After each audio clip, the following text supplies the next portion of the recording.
So how is your charge बच्चा party. और ma'am ने बोला था क्या बोलना है, क्या रिप्लाई करना है, ऑलवेज फुल।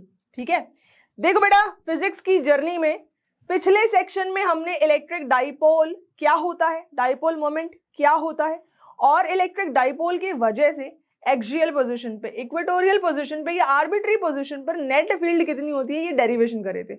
मैंने आपको ये भी बताया था कि इनमें कौन सा सेक्शन बोर्ड के लिए इंपॉर्टेंट है और कौन सा नीट के लिए इंपॉर्टेंट है। अब इस जर्नी को आगे बढ़ाते हुए हम डाइपोल के साथ कुछ छेड़छाड़ करेंगे।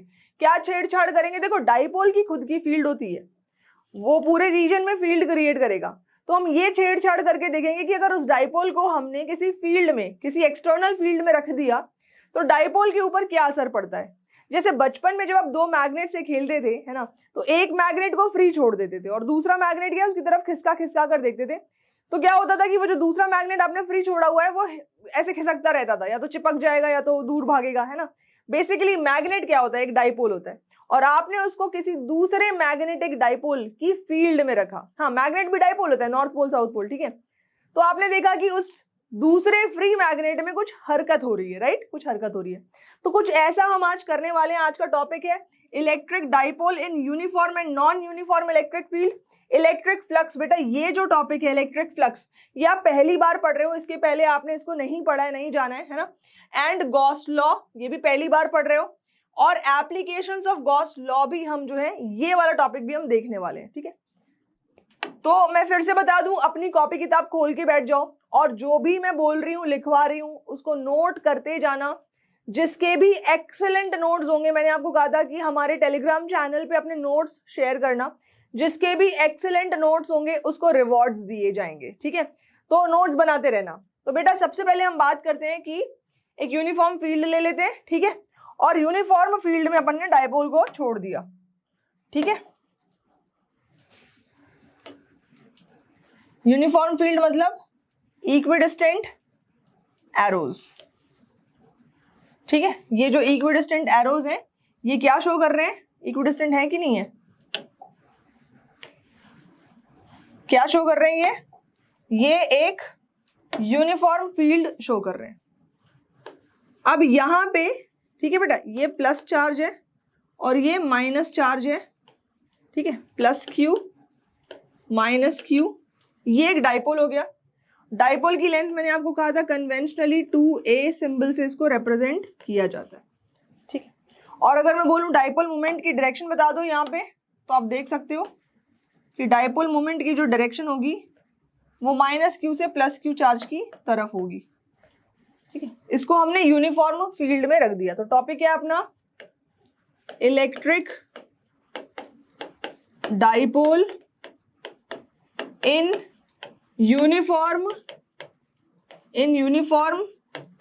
External electric field, in uniform external electric field, ये टॉपिक है, ठीक है। अब देखते हैं कि इस डाइपोल के ऊपर क्या क्या हरकतें हो सकती हैं, पॉसिबल है, ठीक है। सबसे पहले तो अगर मैं आपसे पूछूं कि ये जो डिस्टेंस है इसको क्या कहेंगे, तो देखो ध्यान से सुनना। ये जो इलेक्ट्रिक फील्ड है बेटा, है ना, हमें पता है कि पॉजिटिव चार्ज से अवे होती है। तो आप यहाँ कहीं बहुत दूर आप एक यूनिफॉर्म पॉजिटिव चार्ज डिस्ट्रीब्यूशन मान सकते हो। वो पॉजिटिव चार्ज इस पॉजिटिव चार्ज पे फोर्स लगाएगा। हमको इसीलिए पता है कि जो पॉजिटिव चार्ज होता है, ठीक है, जो पॉजिटिव चार्ज होता है वो इलेक्ट्रिक फोर्स एक्सपीरियंस करता है in the direction of field. इस पे जो फोर्स लगेगा उसका जो मैग्नीट्यूड होना चाहिए वो चार्ज टाइम्स फील्ड का मैग्नीट्यूड, इतना होना चाहिए। ऐसे ही नेगेटिव चार्ज में फील्ड के ऑपोजिट डायरेक्शन में फोर्स लगेगा, इस तरफ फोर्स लगेगा। जाहिर सी बात है ये जो होगा मैग्नीट्यूड, ये भी Q टाइम्स E होगा, मैग्नीट्यूड की अगर बात करी जाए तो। और अगर अपन वेक्टर की बात करें तो देखो, वेक्टर अपन ने यहाँ पे ऑपोजिट लगाया हुआ है, ये हम फोर्स के मैग्नीट्यूड की बात कर रहे हैं यहाँ पे, ठीक है, समझ आ रहा है।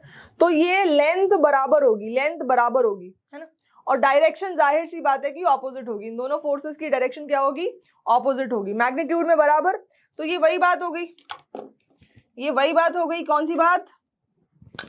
जो बचपन से पढ़ते आ रहे हो, क्लास 11वीं में और अच्छे से पढ़ा था कि जब बॉटल का ढक्कन आप खोलते हो, ठीक है, तो ये जो डायामीटर है ना, इस बॉटल के ढक्कन के डायामीटर पे आप खोलते टाइम जब फोर्स लगा रहे हो तो देखो ध्यान से, तो किया क्या है आपने, डायामीटर पे इक्वल और ऑपोजिट फोर्स लगाया, एक तरफ से इधर फोर्स लगाया, एक तरफ से इधर फोर्स लगाया, ठीक है, तो इक्वल एंड ऑपोजिट फोर्स लगाया। तो जो डाइपोल की लेंथ है इसको बॉटल का डायामीटर समझ लो आप, और डायामीटर पे इक्वल ऑपोजिट फोर्स लगाओगे तो ये ढक्कन क्या करता है, घूमता है ना, और इस घूमने के जो इफेक्ट है, रोटेशनल इफेक्ट है ना, ये क्यों आता है, क्योंकि बेसिकली जब translational force equal and opposite direction में लग रहा है यहाँ पे, है ना, तो ये बन जाता है कपल या टॉर्क। तो बेसिकली डाइपोल पे लग क्या रहा है, टॉर्क लग रहा है, ठीक है। अब यहाँ पे ये बहुत इंपॉर्टेंट पॉइंट है, मैं आपसे पूछ रही हूं, चलो कलर चेंज कर देते हैं, ठीक है, net translational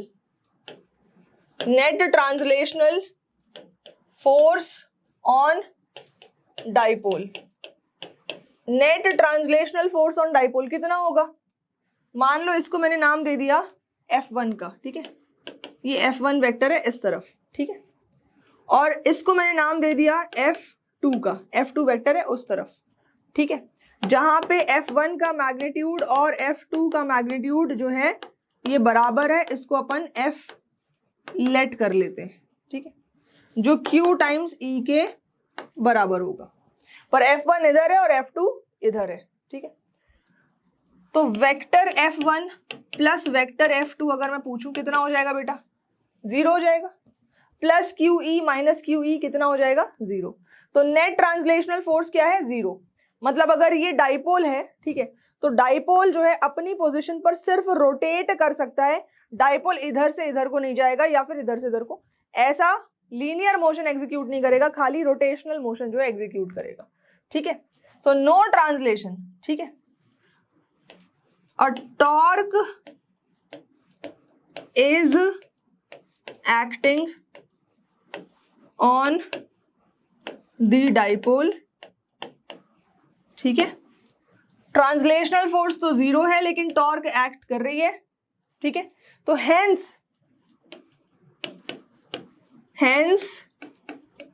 dipole only rotates, ठीक है, सिर्फ और सिर्फ रोटेट करेगा, किसके रिस्पेक्ट में, किस पॉइंट के रिस्पेक्ट में, ये जो आपको यहाँ सेंटर पे दिख रहा है ओ पॉइंट के रिस्पेक्ट में रोटेट करेगा, ठीक है। अब टॉर्क फाइंड आउट करते हैं, तो बाय डेफिनेशन टॉर्क क्या होता है, either of the force,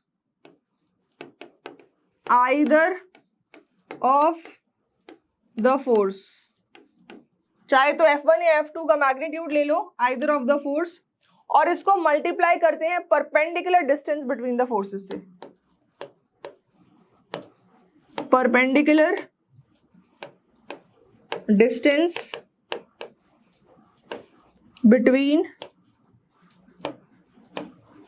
the forces, perpendicular distance between the forces. मैंने आपसे अभी शुरू में पूछा था, ये जो डिस्टेंस है इसको आप क्या बोलोगे, इसको बोलोगे perpendicular distance between the force. जाहिर सी बात है, अगर आप F1 को देखो, ठीक है, और F2 को देखो, तो इनके बीच में ये दोनों एक दूसरे के पैरेलल हैं, तो परपेंडिकुलर डिस्टेंस है ये, ठीक है। इस डिस्टेंस को अगर मैं D लिख दूं, इस डिस्टेंस को मैंने क्या लिख दिया, D, तो D की वैल्यू बता सकते हो। अब D की वैल्यू को बताने के लिए और समझने के लिए बड़े गौर से सुनना, जो मैं आपको बोलने जा रही हूं इसको बड़े गौर से सुनना। तो बेटा ये जो थी ये इलेक्ट्रिक फील्ड थी, ठीक है, यहां पे आपने ये चार्ज को माइनस क्यू ले लिया था, ये चार्ज को आपने प्लस क्यू ले लिया था, और जो डाइपोल मोमेंट है आपकी ये इस डायरेक्शन में डाइपोल मोमेंट है, ठीक है, ये डाइपोल मोमेंट है, ये परपेंडिकुलर डिस्टेंस है D, ये जो लेंथ है ये 2a है, ये लेंथ कितनी है बेटा, 2a है, ठीक है, ओके। अब ध्यान से समझना बेटा, ये जो एंगल है किसका, डाइपोल मोमेंट का और इलेक्ट्रिक फील्ड का, ठीक है, इस एंगल को अपन मान लेते हैं क्या, चलो थीटा मान लेते हैं, ठीक है। इस एंगल को अपन ने थीटा मान लिया। हालांकि ये डेरिवेशन आप और आसानी से समझ पाते अगर आप डाइपोल मोमेंट की डायरेक्शन उस तरफ ले लेते। मतलब क्या, माइनस क्यू को यहाँ ले लेते, प्लस क्यू को यहाँ ले लेते। अभी भी कोई दिक्कत नहीं है, पर आपको बस समझना आसान होता, थोड़ा और अच्छा लगता देखकर। ये ई होता, ये आपका वेक्टर पी होता माइनस क्यू से प्लस क्यू, ये आपका थीटा होता, है ना। और अगर मैं आपसे अब पूछती कि बेटा ये जो परपेंडिकुलर डिस्टेंस है ये भी थीटा ही होता फिर तो, है ना। तो परपेंडिकुलर डिस्टेंस बताओ कितना है, ये लेंथ इसकी 2a ही होती, ये लेंथ इसकी 2a ही होती, है ना। अब मैं आपसे अब पूछूंगी भैया बताओ परपेंडिकुलर डिस्टेंस कितना है, तो आप वही लिखोगे साइन थीटा बराबर d/2a, या ये कह लो कि d बराबर 2a साइन थीटा। चाहे आप ऐसे लो या ऐसे लो, कोई मोटा मोटी फर्क नहीं पड़ेगा। क्यों नहीं पड़ेगा, देख लो।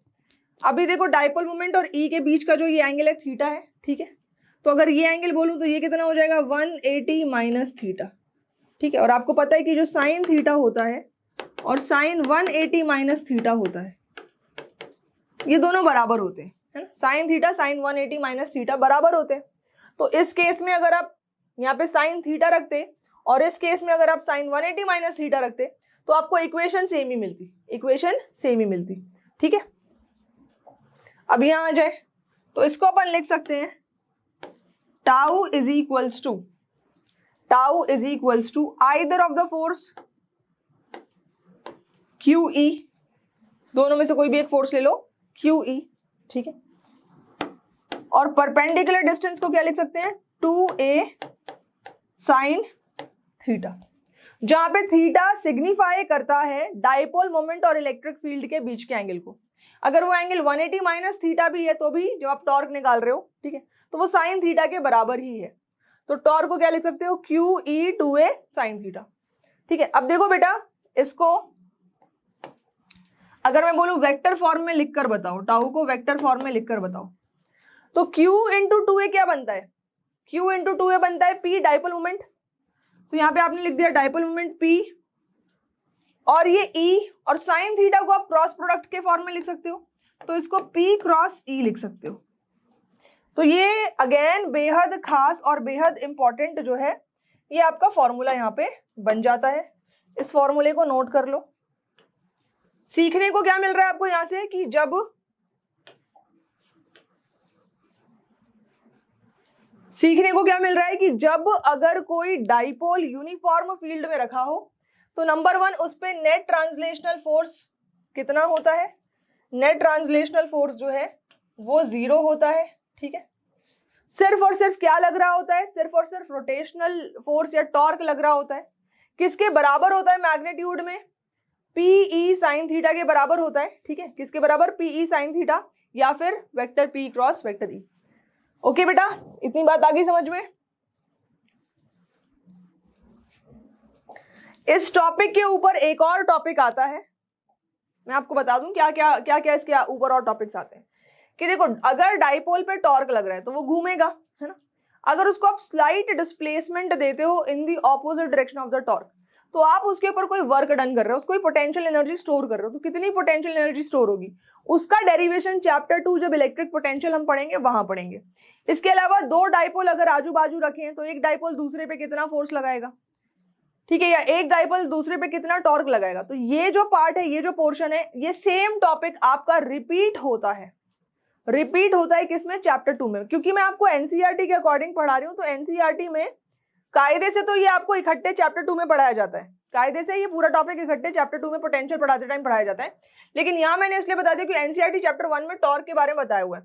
तो ये फॉर्मूला आपको याद रखना है, जब हम चैप्टर 2 करेंगे तो चैप्टर 2 में हम ये फॉर्मूला दोबारा डिराइव नहीं करेंगे, सीधे सीधे क्या लेंगे, torque is equal to PE sine theta, ये लेकर चलेंगे और पोटेंशियल एनर्जी को निकालेंगे और उसके ऊपर जो स्पेशल केसेस होंगे वो सॉल्व करेंगे, ठीक है। अब इसके बाद जो नेक्स्ट टॉपिक आता है यहाँ पे बेटा, वो आता है when dipole is placed in non uniform field, ठीक है।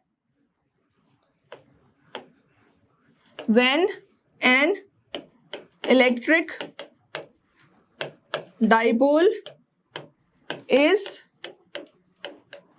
placed in a non-uniform electric field.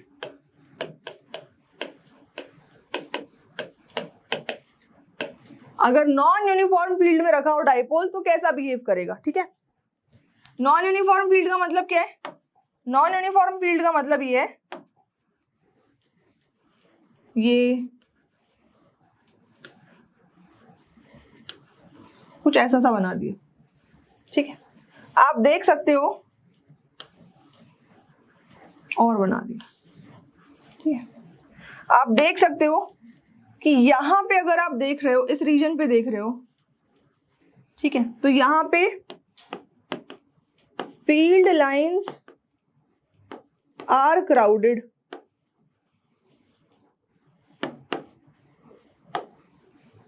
Compare to this region. यहां पे अगर आप देखोगे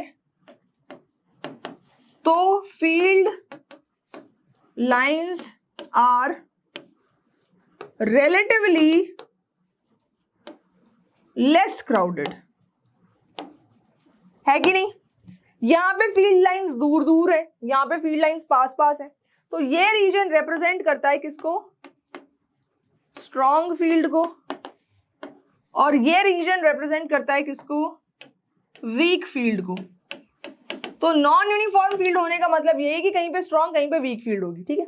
अब मान लेते हैं कि यहां पे अपन ने एक डाइपोल रखा था, ठीक है, ध्यान से देखते जाना।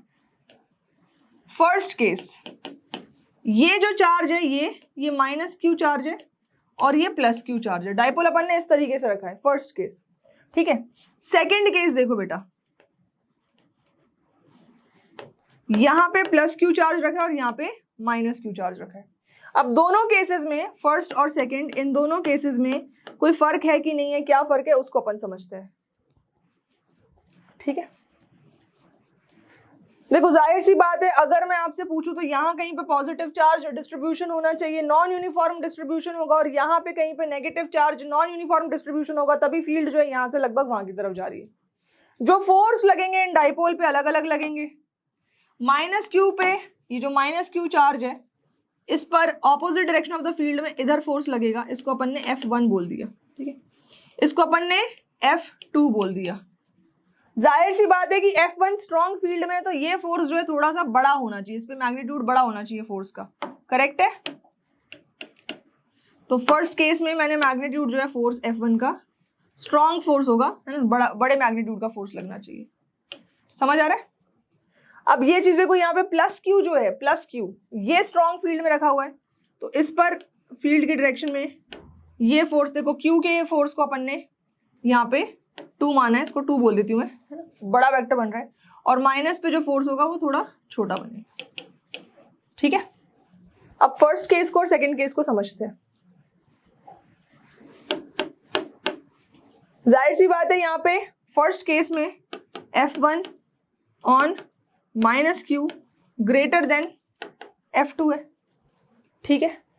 तो ऑफकोर्स जाहिर सी बात है कि F1 प्लस F2 का जो वेक्टर सम होगा वो नॉट इक्वल टू 0 होगा, यानी ट्रांसलेशन तो लग ही रहा है, ठीक है।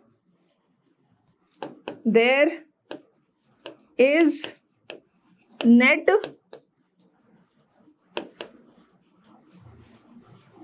Translational force acting on the dipole, ठीक है।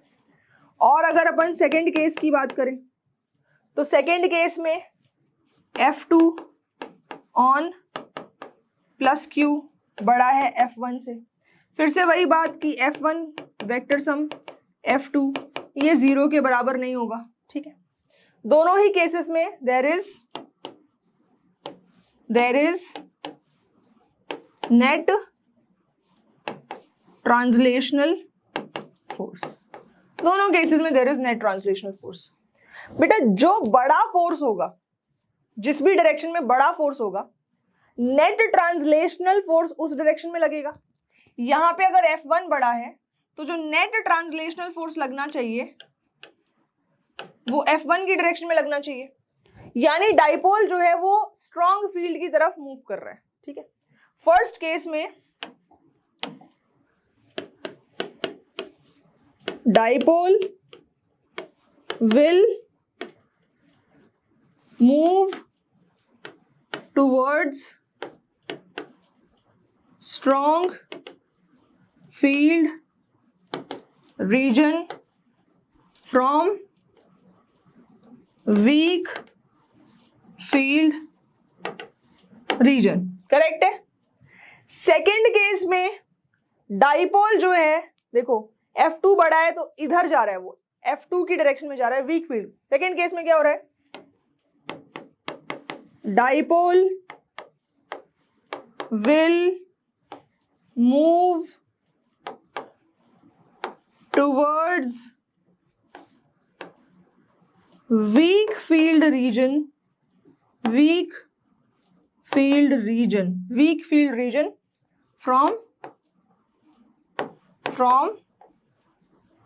from strong field region।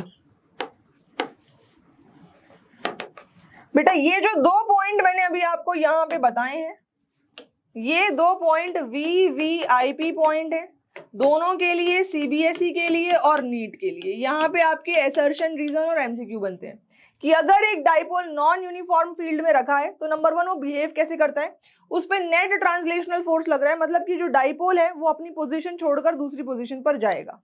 अब वो किस पोजीशन से किस पोजीशन पर जाएगा, स्ट्रॉन्ग से वीक या वीक से स्ट्रॉन्ग, ये डिपेंड करता है इस चीज पर कि कौन सा चार्ज किस तरफ रखा हुआ है। अगर नेगेटिव चार्ज देखो स्ट्रॉन्ग फील्ड की तरफ रखा हुआ है, ठीक है, तो उस केस में ये स्ट्रॉन्ग फील्ड की तरफ मूव कर रहा है, और अगर पॉजिटिव चार्ज स्ट्रॉन्ग फील्ड की तरफ रखा हुआ है तो ये वीक फील्ड की तरफ मूव कर रहा है। एंड ऑफ कोर्स इसके ऊपर नेट रोटेशनल फोर्स भी लगता है, तो नेट ट्रांसलेशनल भी लगता है और नेट रोटेशनल भी लगता है। So dipole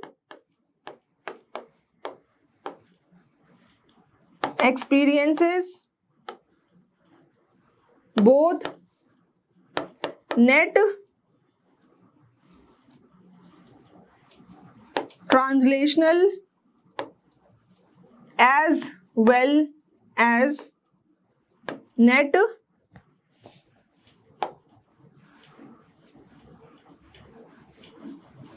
rotational force. ठीक है, दोनों चीजें एक्सपीरियंस करता है। तो बेटा अगर ये बात समझ में आ गई है, नोट्स आपने बना लिए हैं, और नहीं बनाए तो चलो 30 सेकंड्स का टाइम दिया, फटाफट नोट्स बना लो। यहाँ पे 1 मार्क के असर्शन, रीजन, MCQ बनेंगे आते हैं। ठीक है, आगे बढ़ा जाए। तो बेटा अभी अपन ने पढ़ा इलेक्ट्रिक डाइपोल, उससे रिलेटेड फील्ड कैसे फाइंड आउट करेंगे किसी पोजीशन पर, यूनिफॉर्म और नॉन यूनिफॉर्म फील्ड में डाइपोल कैसे बिहेव करता है। इसका एक प्रैक्टिकल एग्जांपल भी है। जब आप स्केल को बाल में घिसते हो और छोटे जो टाइनी बिट्स ऑफ पेपर होते हैं, इसको कभी ऑब्जर्व करना कोशिश। अभी अगेन AC ऑन है तो ड्राई हेयर जैसा सीन तो नहीं बनेगा, कोशिश कर सकती हूँ बेटा मैं कि आपको ये शो कर पाऊँ। ठीक है, तो मेरे पास यहाँ पे एक टाइनी बिट ऑफ ये पेपर है और प्लास्टिक का कुछ है क्या, ओए होए होए होए, धमाका हो गया।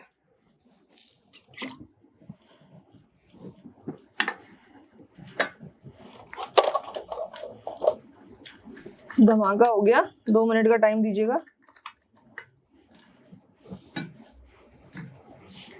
प्लास्टिक का एज सच तो मेरे पास फिलहाल यहाँ पे कुछ नहीं है। कोशिश करते हैं कि अगर ये पेन से कुछ हो पाए तो, पर उम्मीद कम है, फिर भी ट्राई करके देख लेते हैं, क्योंकि यहाँ पे ये ड्राई हेयर वाली सिचुएशन तो बनेगी नहीं।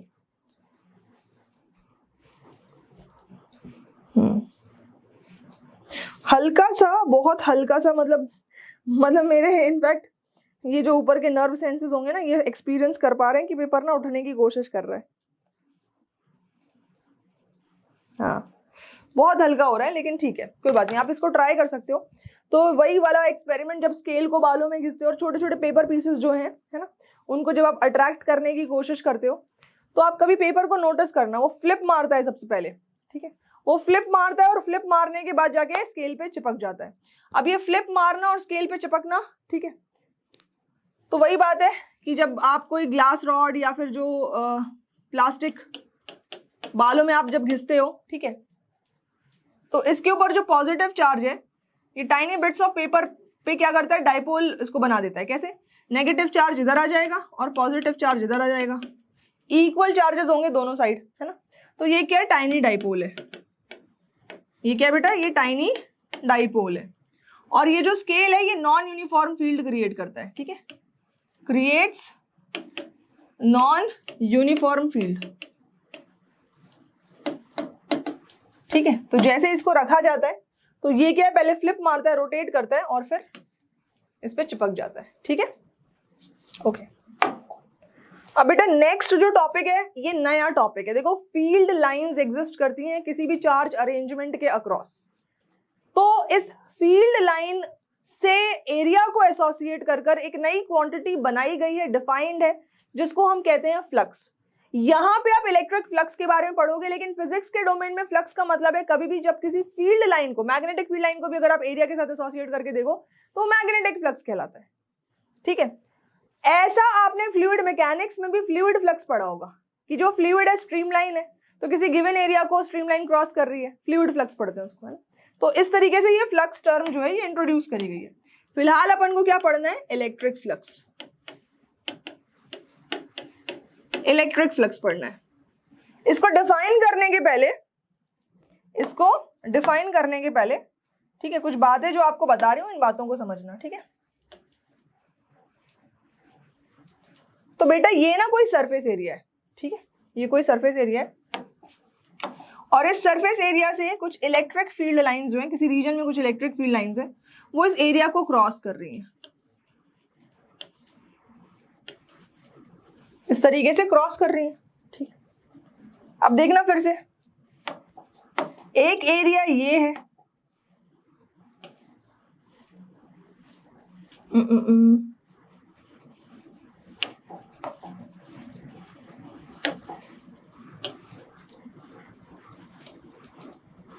नहीं बन पा रहा, कोई बात नहीं, ऐसे ही बना देते हैं, ठीक है।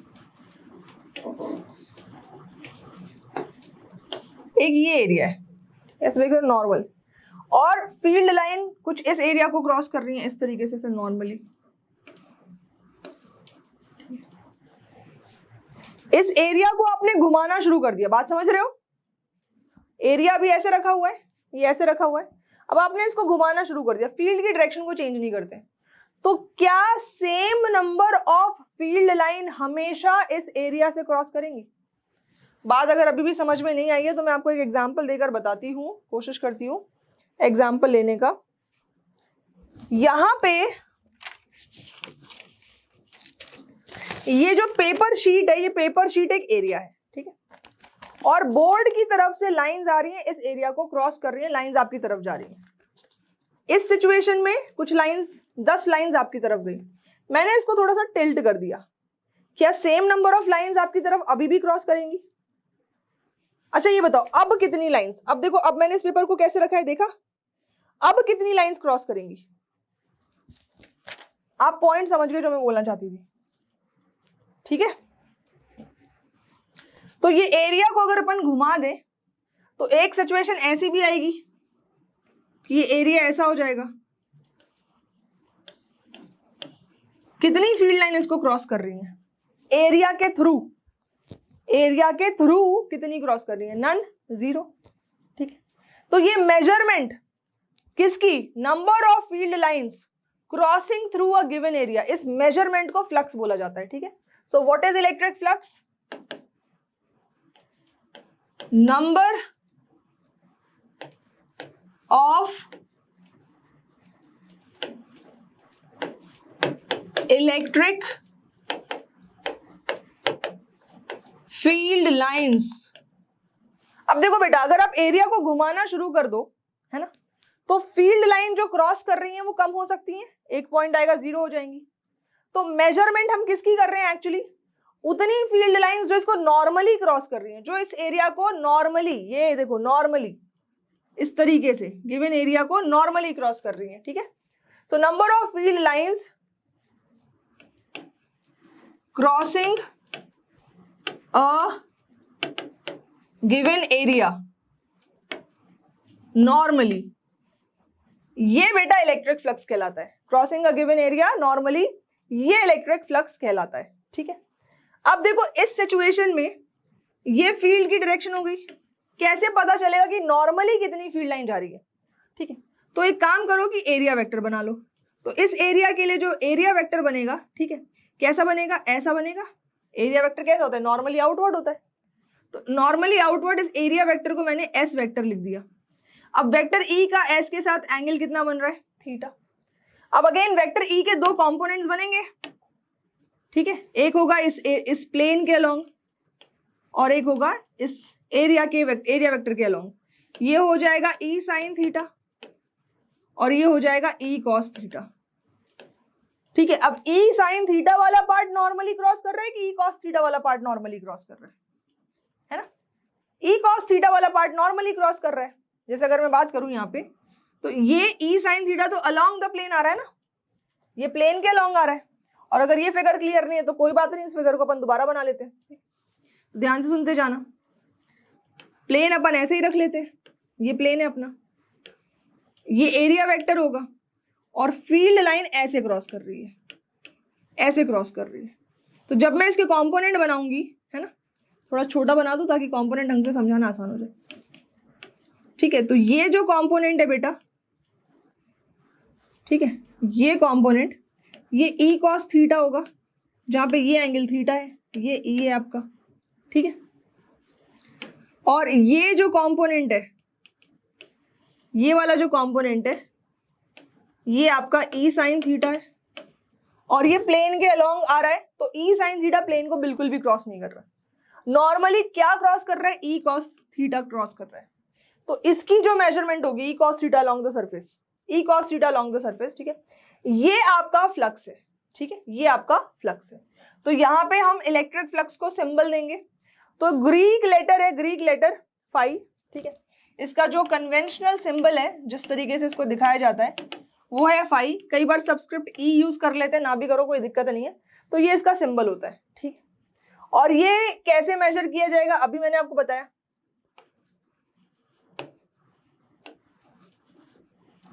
मैथमेटिकल एक्सप्रेशन क्या हो जाएगा, फ्लक्स का मैथमेटिकल एक्सप्रेशन क्या हो जाएगा बेटा, phi E is equals to E cos theta का एस एरिया के साथ प्रोडक्ट, ई कॉस थीटा का एस एरिया के साथ प्रोडक्ट। जाहिर सी बात है आप इसको vector E dot vector S लिख सकते हो इलेक्ट्रिक फ्लक्स को।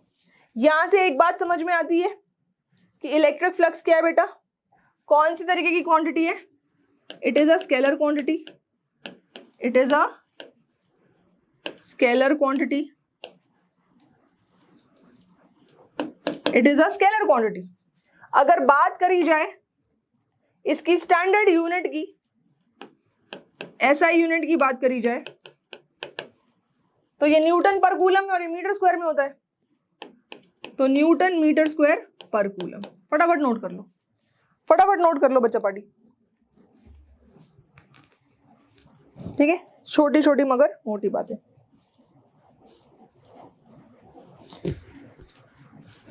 नेक्स्ट क्या आएगा लाइन में, डायमेंशन। होमवर्क दे दूं, कर लोगे, दे दूं, छोड़ो क्या, MLT -2 L स्क्वायर, कैट तो याद रहेगी, सॉल्व कर लो आगे। तो L कितना हो गया 3, ठीक है। A कितना हो गया -1, A -1 L3, T कितना हो गया -2 और -1 -3। तो ये डायमेंशन हो गई, MALT मोल्ट, M पे 1, A पे -1, L पे 3, T पे -3। तो ये डायमेंशन होगी, ठीक है बेटा। तो ये हो गया फ्लक्स का formula, E cos theta S, और E cos थीटा मतलब vector E dot vector S। वो फील्ड लाइन लेनी है जो एरिया को नॉर्मली क्रॉस कर रही है, ठीक है। ये इलेक्ट्रिक फ्लक्स की डेफिनेशन क्लियर हो गई, स्केलर क्वांटिटी है, इस तरीके से डिफाइंड है ये। अब अगर आपको ये कॉन्सेप्ट क्लियर हो गया तो इस पे ना छोटे छोटे क्वेश्चंस करते हैं, किस तरीके के क्वेश्चंस आते हैं वो देख लो, ठीक है। एक क्वेश्चन है,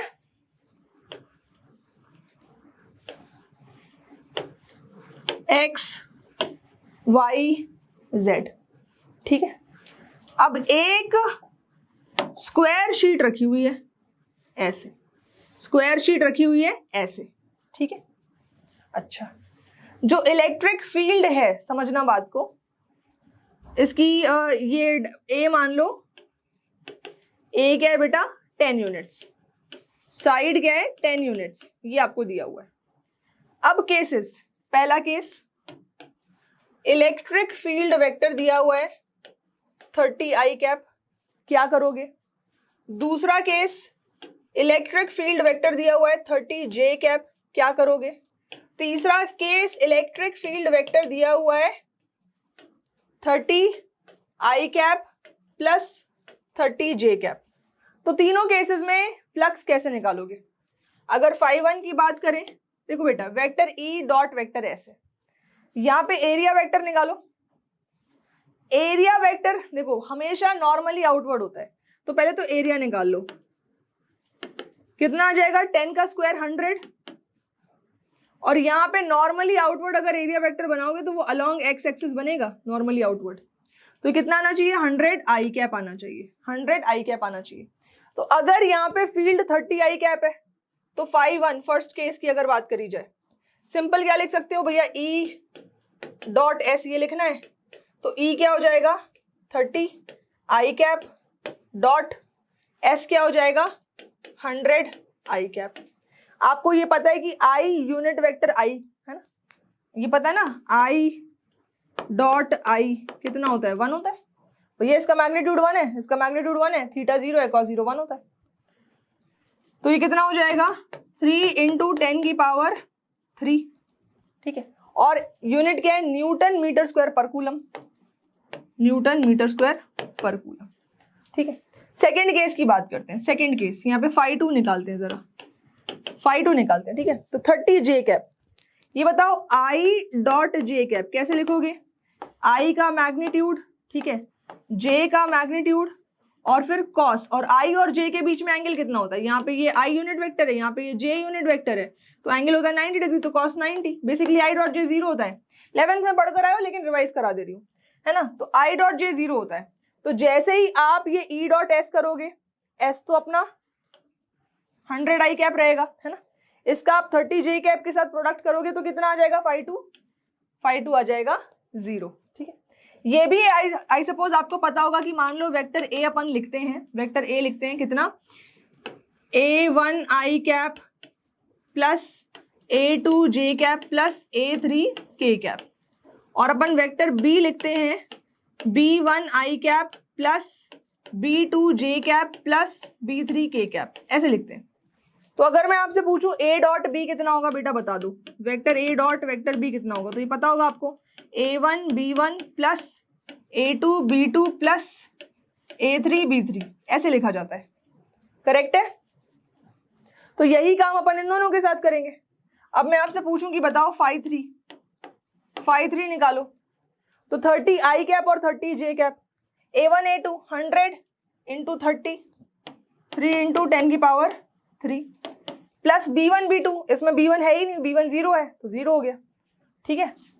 तो ये भी उतना ही आ गया न्यूटन मीटर स्क्वायर पर कूलम, है ना। तो इस तरीके के क्वेश्चन इलेक्ट्रिक फ्लक्स पर आते हैं, ठीक है बेटा, इस तरीके के क्वेश्चन इलेक्ट्रिक फ्लक्स पर आते हैं। और दूसरे टाइप का क्वेश्चन क्या दे दिया जाएगा, फिर से देखो, ये कोई स्क्वायर प्लेट है, फिर से ये स्क्वायर प्लेट है, ठीक है, और जो इलेक्ट्रिक फील्ड है, इलेक्ट्रिक फील्ड मेक्स 30 डिग्री, ये x है, ये y है, ये z है, ठीक है। So makes 30 degree with z axis. फिर से यहाँ पे जो इसकी साइड लेंथ है a को मैंने 10 यूनिट्स बोल दिया। तो बताओ फ्लक्स कैसे निकालोगे, कितना होगा फ्लक्स? तो फ्लक्स अब देखो 30 डिग्री बोला है कि 30 डिग्री विद z एक्सिस, ठीक है। तो अगर मैं यहाँ पे इलेक्ट्रिक फील्ड बनाऊं, इलेक्ट्रिक फील्ड वेक्टर बनाऊं, पहले तो ये डायरेक्शन क्या हो गई, ये डायरेक्शन हो गई एरिया वेक्टर की, ये एरिया वेक्टर की डायरेक्शन हो गई, ठीक। z एक्सिस के साथ फील्ड 30 डिग्री बना रहा है, ये 30 डिग्री हो गया, ये फील्ड हो गई। अपन को E का एंगल S के साथ देखना है ना, तो ये कितना हो गया 60 डिग्री। फाई लेंगे E cos theta into S। मान लो E का जो मैग्नीट्यूड था वो गिवन है अपन को, 20 न्यूटन मीटर स्क्वायर पर कूलम, सॉरी न्यूटन पर कूलम। ये अपन को ई का मैग्नीट्यूड गिवन था, तो ई को रख देंगे 20 cos 60 और एस अपना 10 का स्क्वायर 100 आ जाएगा, ठीक है। तो 2 इंटू 10 की पावर 3 √3/2, तो कितना आ गया ये 1.73 इंटू 10 की पावर 3 न्यूटन मीटर स्क्वायर पर कूलम, ठीक है। तो इस तरीके से इस टाइप के क्वेश्चन आते हैं बेटा। और भी एडवांस लेवल के क्वेश्चन आ सकते हैं, छोटे मोटे क्वेश्चन ऐसे बनते हैं। ये सीबीएसई के क्वेश्चन है, ये सीबीएसई में आए हुए हैं इस टाइप के क्वेश्चन, ठीक है। सीबीएसई में इस टाइप के क्वेश्चन बेटा आए हुए हैं। इसके ऊपर एक और एडवांस लेवल का क्वेश्चन बन सकता है। कैसा बनता है अब ये ध्यान से देखना, ठीक है, ये ध्यान से देखना। ये एनसीईआरटी का क्वेश्चन है, अभी एनसीईआरटी सॉल्व करेंगे तब आप ये करोगे। बोला जाता है कई बार यहाँ पे ये क्यूब रखा हुआ है, देखते हैं 3D फिगर मिल जाए अपन को, क्यूब इसके ऊपर रख देंगे, ये रहा क्यूब, ठीक है। गलत रख दिया है, हाँ हाँ हाँ हाँ हाँ सही जा रहे हो, सही जा रहे हो बेटा, सही जा रहे हो। क्यूब जैसा दिख रहा है, ये क्यूब है एक, ठीक। ये रफली इस लाइन पर ऐसा क्यूब रखा हुआ है। अब बोल दिया जाता है, ठीक है, क्या क्या गिवन होगा जो एनसीईआरटी में होगा, कुछ ऐसा। ये साइड है, ये ओ है, तो ये जो पॉइंट है यहाँ पे, ठीक है, x इज इक्वल्स टू ए, ठीक है। क्यूब की लेंथ कितनी है, क्यूब की लेंथ भी a है, साइड लेंथ a है, तो ये पॉइंट कितने पे आएगा फिर, मान लो ये x1 है, ये x2 है, तो x2 कितने पे आएगा भैया, ये a है और a और जोड़ दो तो x2 आएगा 2a पे, ठीक है। फिर इसके बाद ऐसे बोल दिया जाता है कि अगर आप E फील्ड लेफ्ट की साइड में लोगे तो फील्ड लेफ्ट की साइड में आपको लेना है a² अल्फा, ठीक है, ऐसा कुछ। और अगर आप फील्ड जो है राइट की साइड में लेते हो तो राइट की साइड में आपको लिखना है अल्फा टाइम्स a। तो आपको फील्ड की जो मैग्नीट्यूड है राइट और लेफ्ट में इस तरीके से दी हुई है। लेफ्ट का मतलब क्या हो गया, ये देखो, यहां पे फील्ड आप ऐसे ले रहे हो लेफ्ट में, तब आपको ऐसे लेना है, और राइट में आपको ऐसे लेना है, ठीक है। और फील्ड सिर्फ और सिर्फ जो है वो आई कैप के अलोंग एग्जिस्ट कर रही है, मतलब एक्स एक्सिस के अलोंग एग्जिस्ट कर रही है, ठीक है। लेफ्ट में यहाँ पे माइनस साइन दे दिया होगा। तो इस तरीके से एनसीईआरटी में आपको क्वेश्चन दिया हुआ है, ठीक है। ये क्वेश्चन अभी जब एनसीईआरटी एक्सरसाइजेस करेंगे तब सॉल्व करेंगे, लेकिन मैं आपको एक बेसिक कॉन्सेप्ट बता दे रही हूँ कि फील्ड सिर्फ और सिर्फ एक्स एक्सिस के अलोंग है, मतलब कि वाई के अलोंग जो फील्ड है वो 0 है, ठीक है, और जेड के अलोंग जो फील्ड है वो भी 0 होगी। अब अगर मैं आपसे पूछूं कि यहाँ पे बेटा एरिया वेक्टर बनाओ जरा, ठीक है, तो आप एरिया वेक्टर एक तो ऐसा नॉर्मली आउटवर्ड इस सरफेस के लिए बनाओगे, ठीक है, इस सरफेस के लिए बनाओगे नॉर्मली आउटवर्ड। पर अगर मैं पूछूं क्या फील्ड वाई के अलोंग है, वाई ऊपर की तरफ फील्ड है, नहीं है, तो यहाँ पे जो फ्लक्स जाएगा इस सरफेस के अक्रॉस जो फ्लक्स होगा, ठीक है, फ्लक्स इस सरफेस के अक्रॉस 0 हो जाएगा। बाय सेम लॉजिक फ्लक्स इस सरफेस के अलोंग भी क्या हो जाएगा, 0 हो जाएगा, क्योंकि फील्ड माइनस वाई में भी नहीं है, ठीक है। अगर मैं बात करूं ये फ्रंट सरफेस की, जो आगे वाला सरफेस है, अगर मैं इसकी बात करूं तो क्योंकि फील्ड जेड के अलोंग नहीं है तो नॉर्मली आउटवर्ड जो एरिया है उसके अलोंग फील्ड है नहीं, तो इसके अक्रॉस भी फ्लक्स क्या हो जाएगा, 0। एंड बाय सेम लॉजिक ये जो पीछे वाला सरफेस है इसके अलोंग भी फ्लक्स हो जाएगा 0।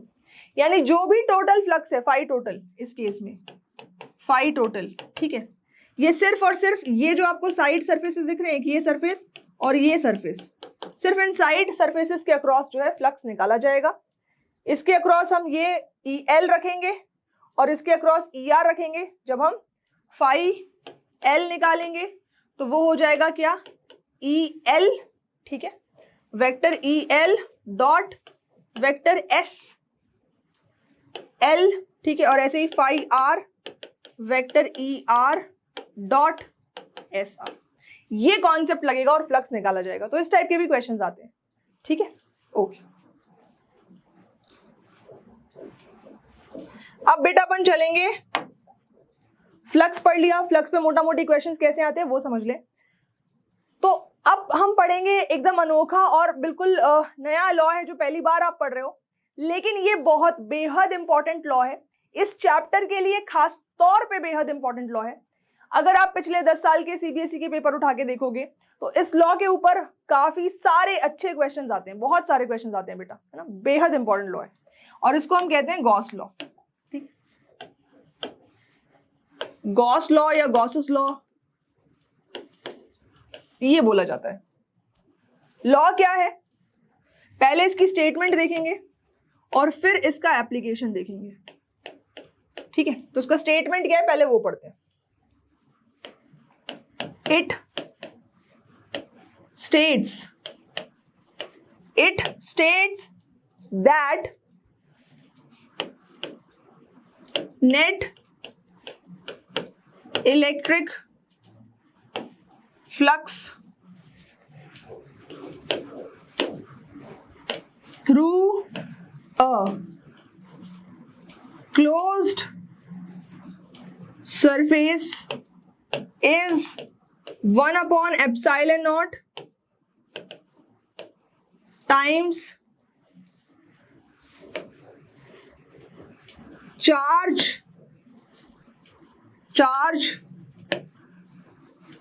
enclosed within the surface.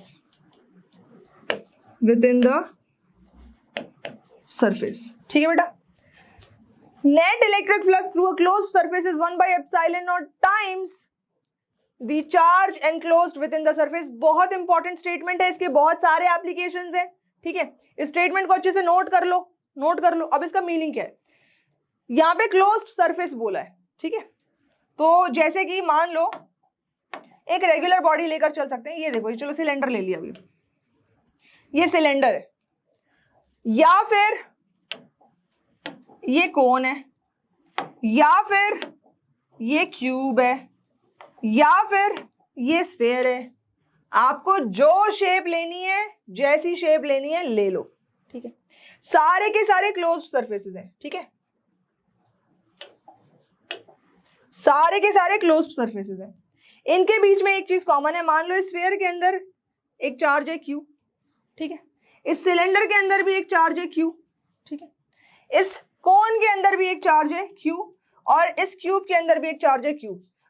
ठीक है, ये सारे के सारे क्लोज्ड सरफेसेस हैं। तो flux through all of this surfaces, सारे सरफेसेस के अक्रॉस जो फ्लक्स होगा, इलेक्ट्रिक फ्लक्स होगा, उसको लिखा जाएगा 1/epsilon naught times charge enclosed within the closed surface. इस क्लोज्ड सरफेस के अंदर जो चार्ज है, जो एनक्लोज्ड चार्ज है, यस, तो जो आउटवर्ड, जो यहां से जो फ्लक्स जा रहा है बाहर की तरफ, जितना इस सरफेस के लिए होगा, जो इस सरफेस के लिए होगा, जो इस सरफेस के लिए होगा, सब के सब कितना, Q/epsilon naught। ये कहानी है गॉस लॉ की। ठीक है, Q/epsilon naught। इरेगुलर शेप भी हो सकता है। ठीक है बेटा, कोई भी शेप हो सकता है। मैंने क्लोज सरफेस वैसे बनाया क्योंकि क्या होता है, कई बार बच्चे सोचते हैं कि यार ये तो ना 2D फिगर है। 2D नहीं है, क्लोज कोई सरफेस एरिया है। अब ध्यान से सुनना, अगर इसके अंदर मैंने एक डाइपोल बंद कर दिया, क्लोज सरफेस के अंदर, तो नेट फ्लक्स फाई नेट कितना होगा इसके अक्रॉस, बताओ बेटा, जल्दी सोचो, एकदम तेजी से दिमाग लगाओ और बताओ कितना होना चाहिए अगर डाइपोल एनक्लोज कर दिया तो।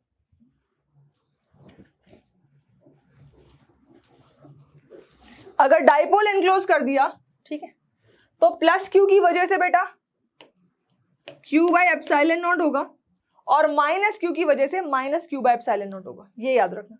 ठीक है, तो अगर माइनस क्यू की वजह से माइनस Q/epsilon naught होगा तो नेट फ्लक्स कितना हो जाएगा, 0।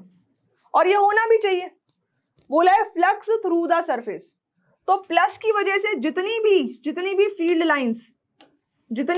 लाइंस यहां से बाहर निकलेंगी, माइनस की वजह से वो सारी फील्ड लाइन सरफेस के अंदर आएंगी। करेक्ट है। तो अब मैं आपको पूछूं कि नेट फील्ड लाइन जो सरफेस को क्रॉस कर रही है, भैया जितनी बाहर गई उतनी अंदर आ गई। इसका मतलब क्या है, net outward flux is equals to net inward flux. ये मतलब है।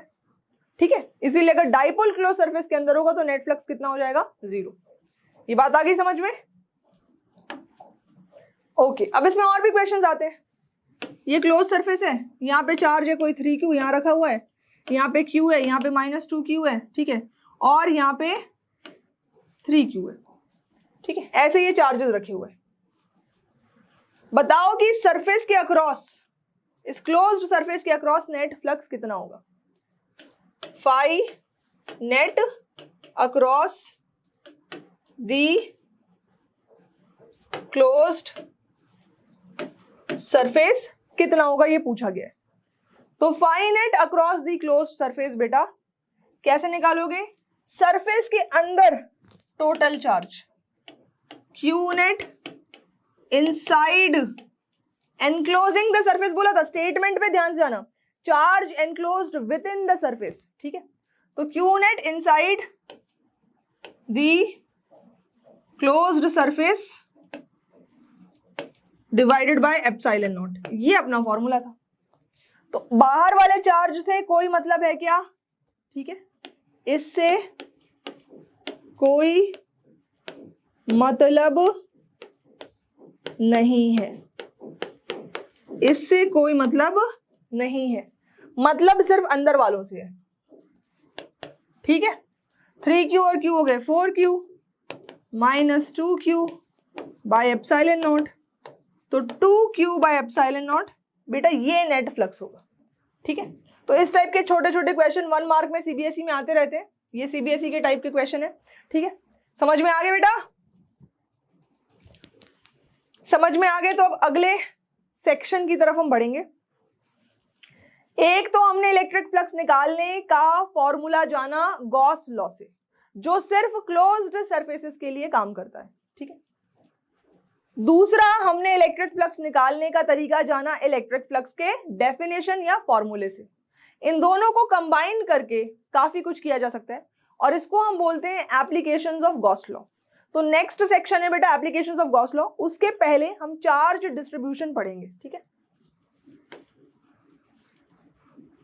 Charge distribution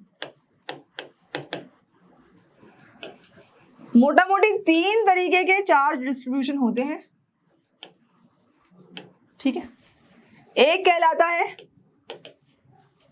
linear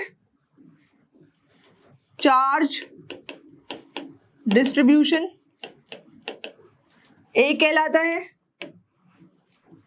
surface charge distribution और एक कहलाता है वॉल्यूम चार्ज डिस्ट्रीब्यूशन।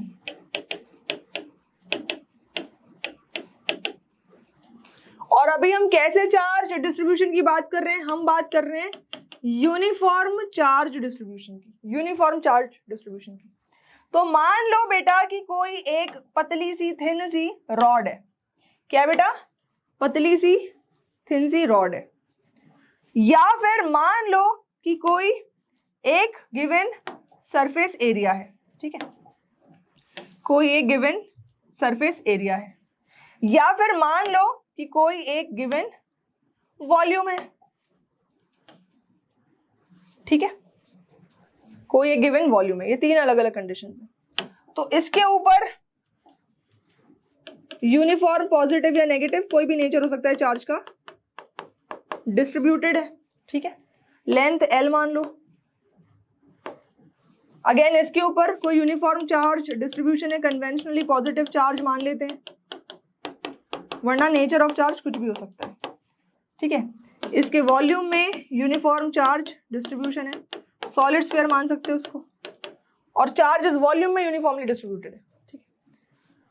तो इस पूरी लेंथ के ऊपर जो charge distributed, charge per unit length, ठीक है, इसको बोला जाता है लीनियर चार्ज डिस्ट्रीब्यूशन और लैम्डा सिंबल से इसको रिप्रेजेंट किया जाता है।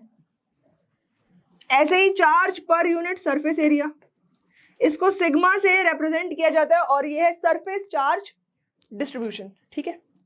और ये कहलाता है अपना, इसको रो से रिप्रेजेंट करते हैं, Q/V लिखा जाता है, चार्ज ओवर वॉल्यूम, ठीक है। ये जो डिस्ट्रीब्यूशन है जब ये लेंथ के ऊपर होगा तो उसको लीनियर चार्ज डेंसिटी, क्या बोला जाता है, लीनियर चार्ज डेंसिटी। देखो density mass per unit volume, एक वॉल्यूम में मास डिस्ट्रीब्यूट, ऐसे चार्ज के लिए भी यहाँ पे डेंसिटी टर्म यूज होती है। तो एक over a line charge distributed है, linear charge distribution. Surface area तो सरफेस चार्ज डेंसिटी हो जाएगा, यहाँ पे क्या बोलेंगे अपन, सरफेस चार्ज डेंसिटी, ठीक है। सिमिलरली वॉल्यूम चार्ज डेंसिटी, ठीक है। अगर यूनिट की बात करी जाए तो यहां पे यूनिट क्या हो जाएगा, कूलम पर मीटर स्क्वायर, ये हो जाएगी यूनिट। यहां पे क्या हो जाएगा, कूलम पर मीटर क्यूब, ठीक है। और यहां पे यूनिट क्या हो जाएगी, कूलम पर मीटर। मान लो चार्ज काफी छोटा है जो ओवर अ लेंथ डिस्ट्रीब्यूटेड है, ठीक है, ओवर अ स्मॉल लेंथ अगर, ठीक है, फॉर स्मॉल लेंथ, छोटे से लेंथ पे छोटा सा चार्ज डिस्ट्रीब्यूटेड है, तो लैम्डा को dq/dl भी लिख सकते हैं। यहां से जो dq है वो लैम्डा dl लिखा जा सकता है। टोटल चार्ज ऑब्टेन करने के लिए इंटीग्रेशन कर सकते हैं बोथ साइड, ठीक है। तो integration dq is equals to q is equals to lambda constant होगा, इंटीग्रेशन dl 0 to l। तो इस तरीके से भी इसको एक्सप्रेस किया जा सकता है। सिमिलरली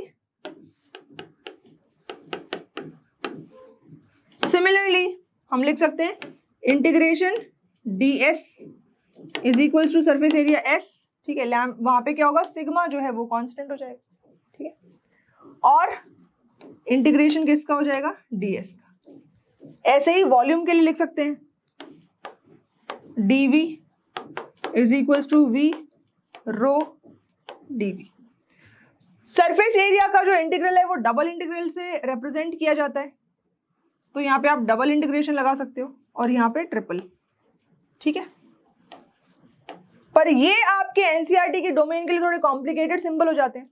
तो नॉर्मली ये जो सरफेस एरिया या वॉल्यूम के लिए जब हम इंटीग्रेशन शो करते हैं तो कुछ नहीं होता, सरफेस एरिया में यहाँ गोला लगा देते हैं कई बार, या फिर यहाँ पे इंटीग्रेशन के नीचे s लिख देते हैं, और ऐसे ही वॉल्यूम में इंटीग्रेशन के नीचे v लिख देते हैं। सिंबल का फर्क है, ये आप यूज भी नहीं करने वाले हो ज्यादा, ये जो है आप ये ज्यादा यूज नहीं करोगे, ठीक है। जो अभी हमने फॉर्मूले पढ़े थे, लैम्डा इक्वल टू q/l या sigma is equal to q/s, ये आप ज्यादा यूज करोगे, ये बार बार यूज करोगे, बारंबार यूज करोगे, ठीक है।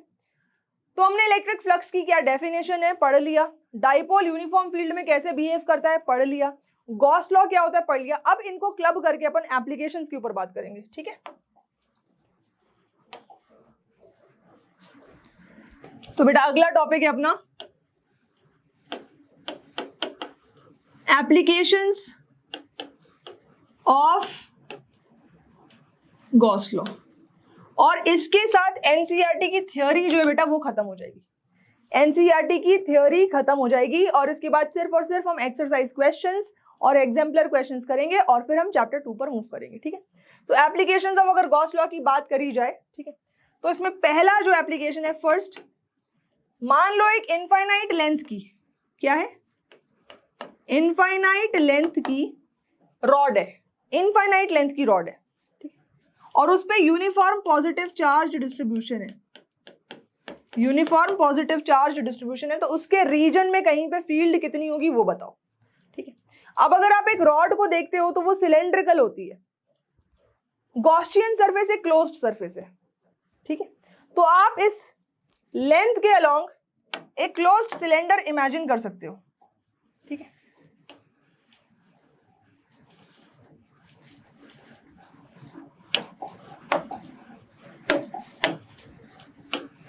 थोड़ा बड़ा कर लेते हैं, ये जो क्लोज्ड सिलेंडर मैंने इमेजिन करा बेटा, ठीक है, ठीक है, इसको गॉसियन सरफेस कहा जाएगा, ठीक है। The closed cylinder imagined is termed as Gaussian surface, is termed as Gaussian surface, ठीक है। अब देखते जाना बेटा, is termed as Gaussian surface। आपको निकालना है इस रॉड की वजह से किसी रीजन में क्या फील्ड होगी। फील्ड निकालने के लिए हम पहले फ्लक्स निकालेंगे, फ्लक्स में ई डॉट एस आता है तो वहां से ई का यूज करेंगे, ठीक है।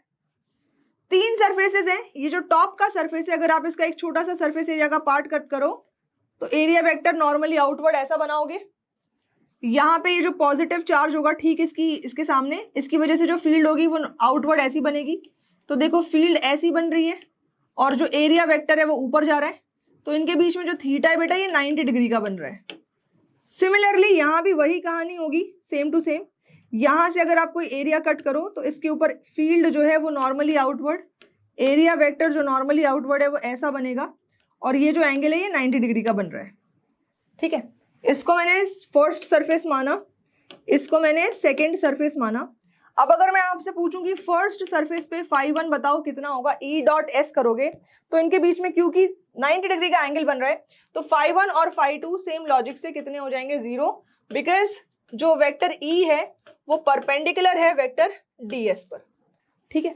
अब इसका एक और पार्ट है कर्व्ड एरिया, और अगर आप कर्व्ड एरिया का कोई छोटा सा पार्ट कट करो, ठीक है, देखो ऐसे, समझ रहे हो, एक ऐसी पट्टी सी कट करी, एक जो पट्टी है वो पीछे वाले हिस्से में आ रही है, शायद आपको ना दिखे, ये पीछे वाले हिस्से में आ रही है, और एक जो पट्टी है ये आगे वाले हिस्से में आ रही है ना, ऐसे एक पैच कट किया। तो यहां पे अगर आप पॉजिटिव चार्ज की वजह से फील्ड देखोगे तो देखो बेटा फील्ड ये आउटवर्ड बाहर की तरफ आएगी, और इस पैच का ये जो छोटा सा हिस्सा आपने लिया है, पैच का छोटा सा जो हिस्सा लिया है उसका जो एरिया वेक्टर होगा वो भी बाहर की तरफ आएगा। अब इन दोनों के बीच में जो एंगल बन रहा है वो 0 डिग्री का बन रहा है, ठीक है। तो जो भी फ्लक्स है वो सिर्फ और सिर्फ कर्व्ड एरिया की वजह से, जो भी फील्ड लाइन जो है वो सिर्फ और सिर्फ कर्व्ड एरिया से बाहर की तरफ आ रही है, ठीक है।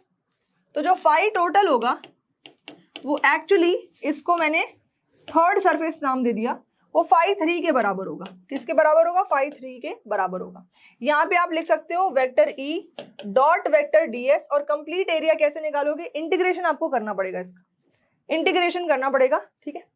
0 to s where s is equals to curved area of cylinder, curved area of cylinder ऐसे लिख सकते हो उसको, ठीक है।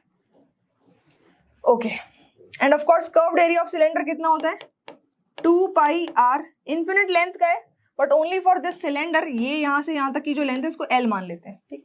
सो 2 पाई r l लिख सकते हैं, एंड ऑफ कोर्स रेडियस क्या है बेटा, r is radius of the cylinder. Figure बड़ा करके एक रेडियस बना ही देते हैं, ठीक है। तो ये सेंटर से ये जो होगा ये रेडियस r है, ठीक है, ये रेडियस r है, तो 2 पाई r l जो है सरफेस एरिया बन जाएगा। तो अभी अपन इस टॉपिक में एग्जैक्टली क्या कर रहे हैं, टॉपिक क्या है अपना, टॉपिक क्या है, इलेक्ट्रिक फील्ड निकाल रहे हैं, इलेक्ट्रिक फील्ड निकाल रहे हैं एप्लीकेशन ऑफ गॉस लॉ के अंदर। पहला, due to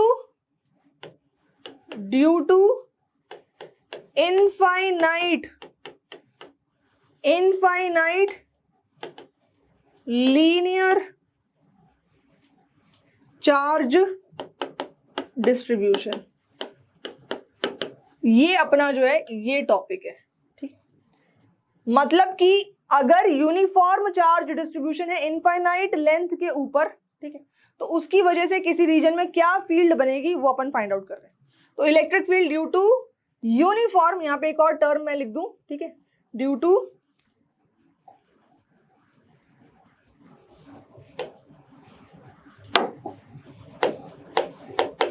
uniform infinite linear charge distribution, ठीक है बेटा। यहां तक आपको समझ में आ गया, फाई टोटल φ3 के बराबर होगा। अब अपन को खाली क्या करना है, इसको सॉल्व करने का, इसको सॉल्व करने का। आगे बढ़ेंगे तो आप इसको लिख सकते हो क्या बेटा, integration 0 to s e cos theta ds, ठीक है।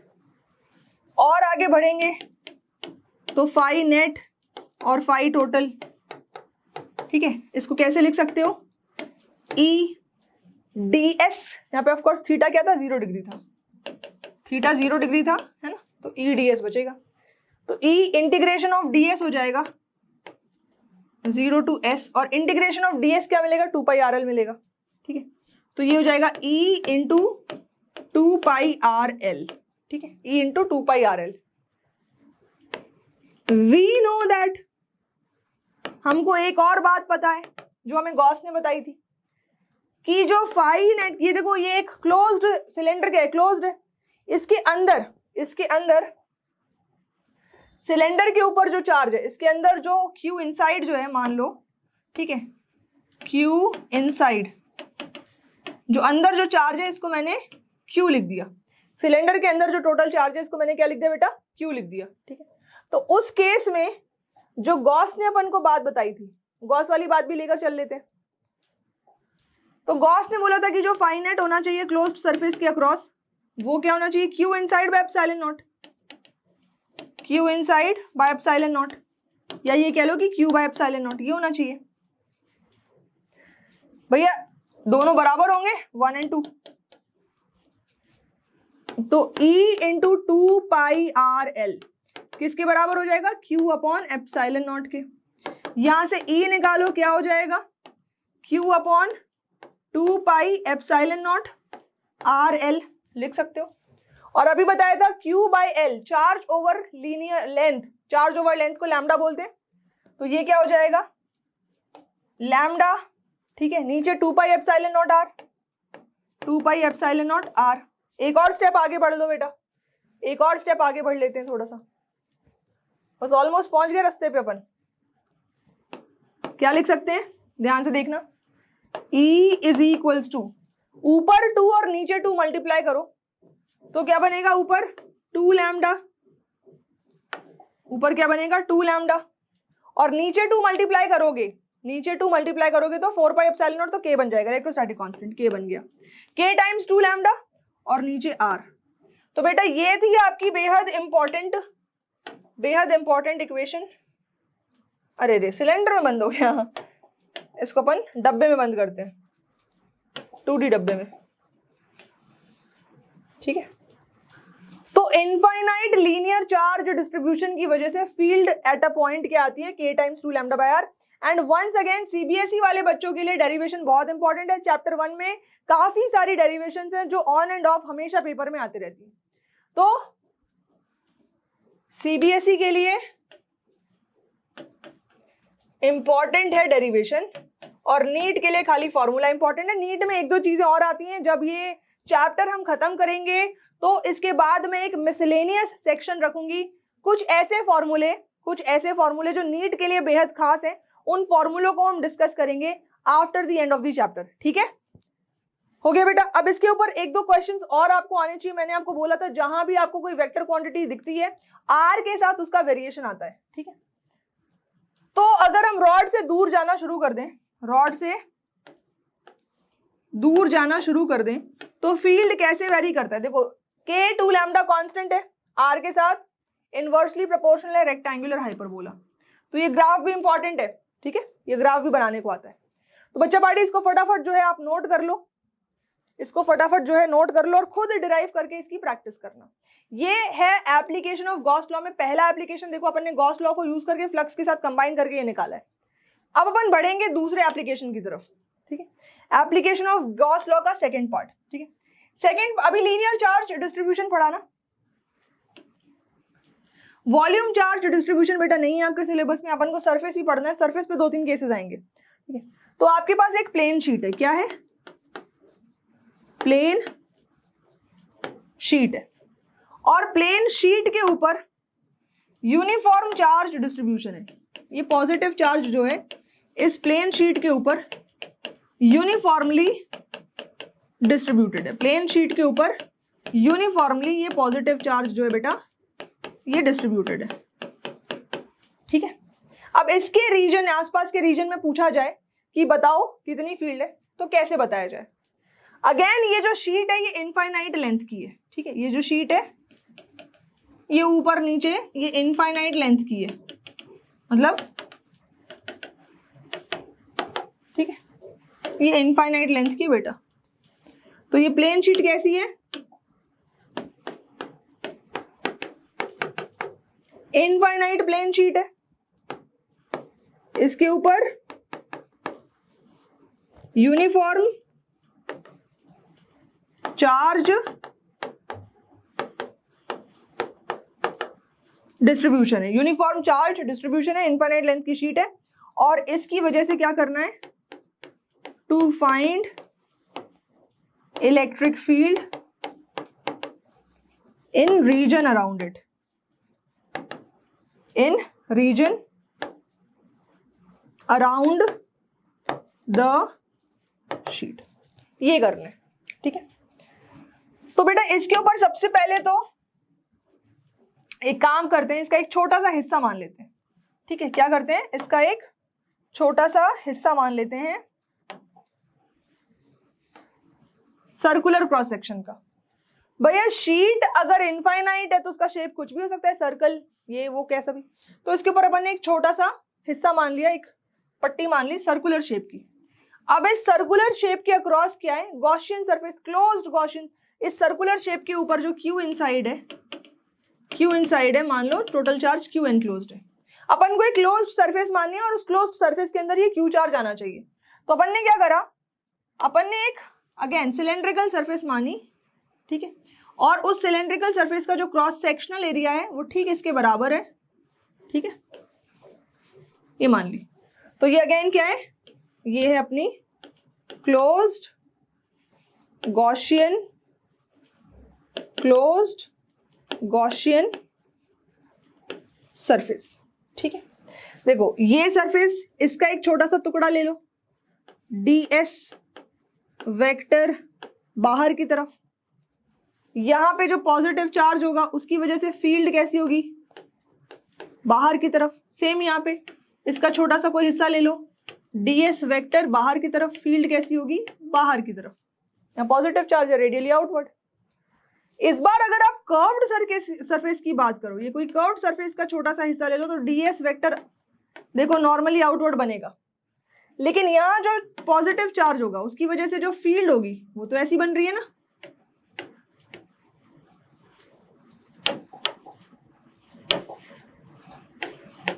ठीक है, कितना एंगल बन रहा है, 90 डिग्री का। इसको मैंने पहला सरफेस बोला, इसको मैंने दूसरा सरफेस बोला, और ये जो कर्व्ड सरफेस है, ठीक है, कर्व्ड सरफेस, इसको मैंने तीसरा सरफेस मान लिया। इस बार कर्व्ड सरफेस के अक्रॉस देखो फ्लक्स 0 होना चाहिए, क्योंकि कर्व्ड सरफेस के अक्रॉस फील्ड और एरिया वेक्टर के बीच में 90 डिग्री का एंगल बन रहा है। ठीक है, तो अगर मैं इस बार फाई नेट निकालूं, ठीक है, तो फाई 3 जो है ये 0 होगा, लेकिन फाई 1 और फाई 2 0 नहीं होंगे। यहाँ पे E और DS सेम डायरेक्शन में है ना। ओके, तो यहाँ पे फाई नेट को हम लिख सकते हैं फाई 1 प्लस फाई 2। ठीक है, क्योंकि यूनिफॉर्म चार्ज डिस्ट्रीब्यूशन है, ये फील्ड यहाँ पे यूनिफॉर्म होगी, तो आप लिख सकते हो क्या, E इंटू DS। छोड़ो, ये पूरा एरिया आपको पता ही है कि ये एरिया पाई आर स्क्वायर होगा, इसको S मान लेते हैं, तो DS की जगह पे ES प्लस ES। ठीक है, तो फाई नेट कितना आ जाएगा, फाई नेट आ जाएगा 2 टाइम्स ES। ठीक है, लेकिन रुको, अभी अपन गॉस लॉ लेकर चलेंगे, इसको इक्वेशन 1 बोल दिया। ठीक है, according to Gauss's law phi net होना चाहिए Q upon epsilon naught. And once again equation 1 को 2 के साथ इक्वेट कर सकते हैं, तो बेटा 2ES बराबर हो जाएगा, 2ES बराबर हो जाएगा Q अपॉन एप्सिलॉन नॉट के। तो यहां से E बराबर हो जाएगा Q divided by 2 epsilon not S के, और Q upon S charge over surface, ये होता है सरफेस चार्ज डिस्ट्रीब्यूशन। तो E इज इक्वल टू हो जाएगा सिग्मा अपॉन 2 एप्सिलॉन नॉट। क्या हो जाएगा बेटा, सिग्मा अपॉन 2 एप्सिलॉन नॉट। तो ये फॉर्मूला यहाँ पे इंपॉर्टेंट है। And of course sigma constant है, एप्सिलॉन नॉट कांस्टेंट है। ये क्या था बेटा, ये एक इनफाइनाइट प्लेन शीट थी। ठीक है, और ये इनफाइनाइट प्लेन शीट जो थी ये थिन थी, ये थिन शीट है, थिन शीट है, ठीक, काफी थिन, मतलब इसकी जो थिकनेस है वो नेग्लिजिबल है, ठीक है, नेग्लिजिबल थिकनेस है।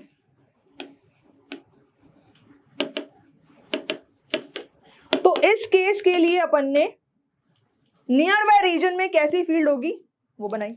अब देखो ये पूरा का पूरा जो फैक्टर है ये कांस्टेंट है, तो अगर मैं आपको इस केस में बोलूं कि बेटा E वर्सेस R बना के बताओ, ग्राफ कैसा बनेगा, पैरेलल टू एक्स एक्सिस, ठीक है। तो ये एक इंपॉर्टेंट ग्राफ है, ग्राफ बनाने को आपको सीबीएसई में कई बार स्केच करने को आता है, नीट में आइडेंटिफाई करने को आ जाएगा, एमसीक्यू में which of the following graph is correct, ठीक है।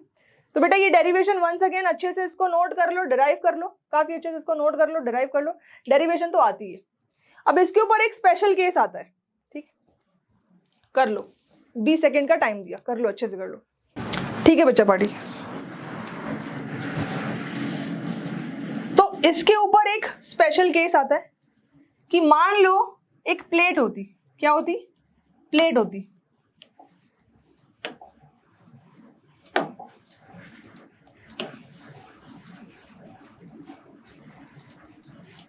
ठीक है,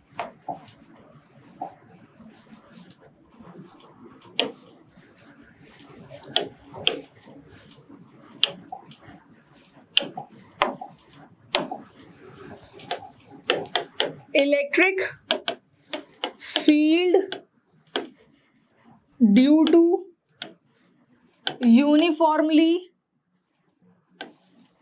charged, electric field due to uniformly charged plate, uniformly charged plate है और उसकी वजह से हमें इलेक्ट्रिक फील्ड निकालनी है। तो बेटा जो चार्ज है, ठीक है,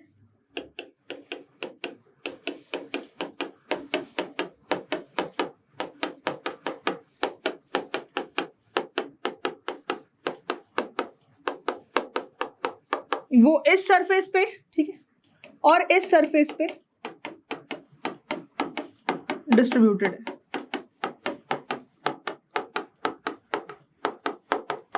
ठीक है। कायदे से इसको और अच्छे से बना दो तो ये आपकी एक शीट है और इसके एडजेसेंट आपने ये दूसरी शीट रख दी, ठीक है। तो प्लेट क्या है, plate is parallel arrangement, plate is parallel arrangement of two thin sheets, parallel arrangement of two thin sheets, इसको अपन कह सकते हैं कि प्लेट है, ठीक। ऑफ कोर्स ये शीट आपकी चार्ज्ड है, यूनिफॉर्मली चार्ज्ड है, और दूसरी तरफ इस शीट के चार्ज है, बात आ रही समझ में। यहां पे देखो बेटा 3 रीजन बन रहे हैं, रीजन 1, रीजन 2 जो दोनों शीट्स के बीच में बन रहा है, सेम चार्ज है दोनों शीट्स के ऊपर, ठीक है, और ये रीजन 3। अगर मैं रीजन 2 के किसी पॉइंट, यहाँ पे एक पॉइंट है ए, यहाँ पे एक पॉइंट है बी और यहाँ पे एक पॉइंट है सी, अगर मैं एट बी की बात करूं, देखो ये पॉजिटिव चार्ज की वजह से जो फील्ड होगा अवे ऐसा, ये पॉजिटिव चार्ज की वजह से जो फील्ड होगा अवे ऐसा, तो नेट फील्ड बी पे कितनी होगी, नेट फील्ड बी पे 0 हो जाएगी। और अगर ए की बात करी जाए, ए की बात करी जाए तो ये जो आपकी पहली शीट है फील्ड ऐसी, जो दूसरी शीट है ये देखो, ये जो आपकी पहली शीट है और ये जो आपकी दूसरी शीट है, तो पहली की वजह से फील्ड ऐसी और दूसरा पॉजिटिव चार्ज तो दूसरी की वजह से भी ऐसी, ठीक है। तो एट ए अगर बात करी जाए और वही सेम कहानी होगी सी की, ए और सी पे, तो अगर इस शीट की वजह से फील्ड ई है और इस शीट की वजह से फील्ड ई है, तो नेट फील्ड कितनी हो जाएगी, ई और ई मिला के ई नेट, जो ए और सी पे बन रहा है वो 2 टाइम्स ई होगी, कितनी होगी बेटा, 2 टाइम्स ई होगी, ठीक है। अच्छा अब देखो ई तो आप पढ़ चुके हो ना, शीट की वजह से ई कितना होता है, सिग्मा बाई 2 एप्सिलॉन नॉट होता है, सिग्मा बाई 2 एप्सिलॉन नॉट होता है। तो ई नेट कितना, अंदर तो 0 होगी, अंदर ई कितना हो जाएगा 0, तो रीजन आउटवर्ड्स बाहर की तरफ की बात हो रही है। तो यहाँ पे ई नेट, यहाँ पे पूरा डेरिवेशन करने की जरूरत नहीं है, सीधे सीधे ई नेट अपन ने 2e लिखा ये हो जाएगा 2 सिग्मा बाई 2 एप्सिलॉन नॉट, ठीक है, 2 सिग्मा बाई 2 एप्सिलॉन नॉट, कितना आ गया, सिग्मा बाय एप्सिलॉन नॉट आ गया, ठीक, सिग्मा बाय एप्सिलॉन नॉट।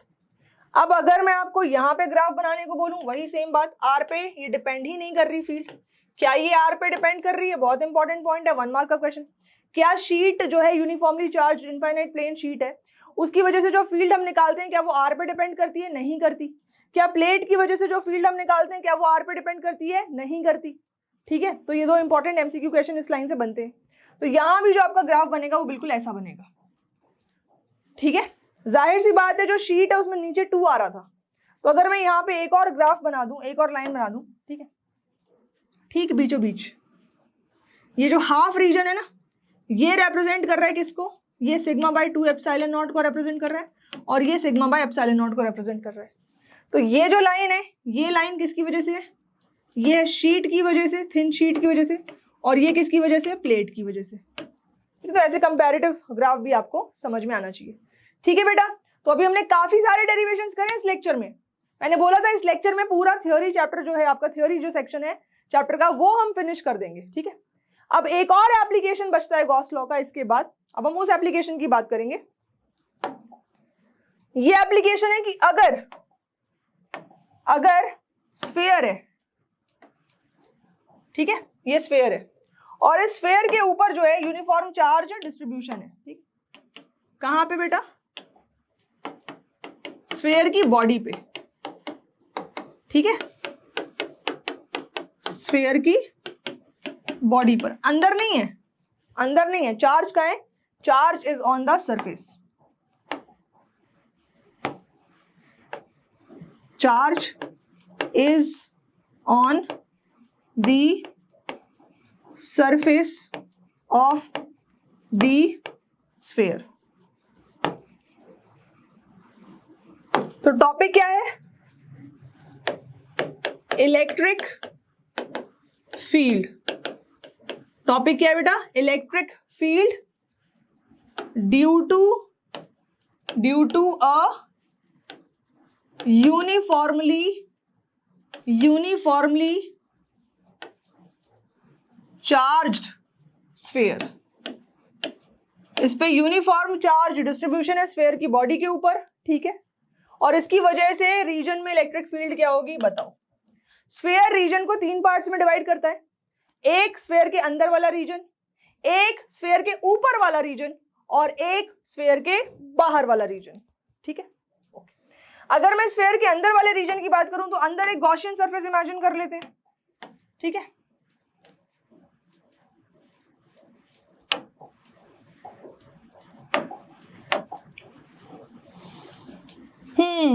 दूसरे कलर का गॉसियन सरफेस इमेजिन कर लेते हैं, रेड कलर का नहीं, रेड नहीं, थोड़ा ब्लैक कलर का गॉसियन सरफेस इमेजिन कर रही हूं, ठीक है।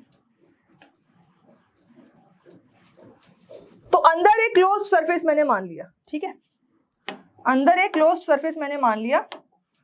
सेंटर से जो स्फीयर का रेडियस है वो तो बेटा कैपिटल आर मान लेते हैं, सेंटर से जो क्लोज्ड सरफेस है, ये जो गॉसियन सरफेस है इसका रेडियस मैंने छोटा आर मान लिया, ठीक। ये पहला हो गया, एक गॉसियन सरफेस मैंने स्फीयर के अंदर मान ली, ठीक है। एक और गॉसियन सरफेस मैं इस स्फीयर के बाहर मान लूं,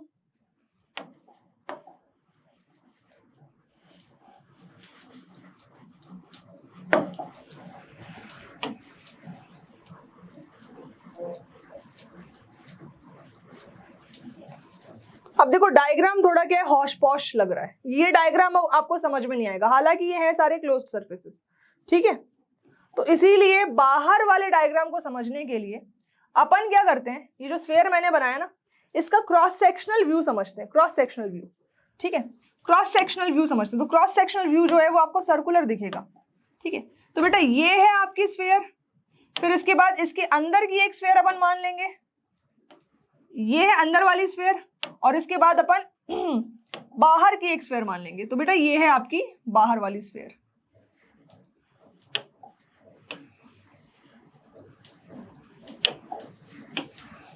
अरे बाबू चलो मान लेते हैं मोटा, हाँ ठीक, ये ठीक ठाक लग रहा है, ठीक। तो जो अपनी यूनिफॉर्मली चार्ज्ड स्फीयर थी वो ये थी, इसके ऊपर ये यूनिफॉर्म चार्ज डिस्ट्रीब्यूशन था, ठीक है, ये यूनिफॉर्म चार्ज डिस्ट्रीब्यूशन था। ठीक है, इसका जो रेडियस है ये मैंने कैपिटल आर मान लिया, और इसके अलावा कोई भी दूसरा रेडियस उसको अपन आर सिंबल से सिग्निफाई करेंगे। ठीक है, ध्यान से देखना, पहला case, first case, inside the uniformly